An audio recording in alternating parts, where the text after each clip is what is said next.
के दिन आई गेलो रे, अंगना में धूला उड़ गेलो रे।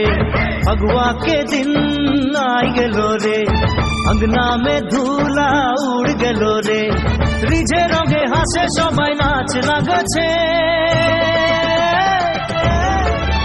आज होली के दिन तोके मने पड़िछे। आज परब के दिन मोर दिल জ্বলিছে। फगुआ के दिन आई गेलो रे, अंगना में धूला उड़ गेलो रे।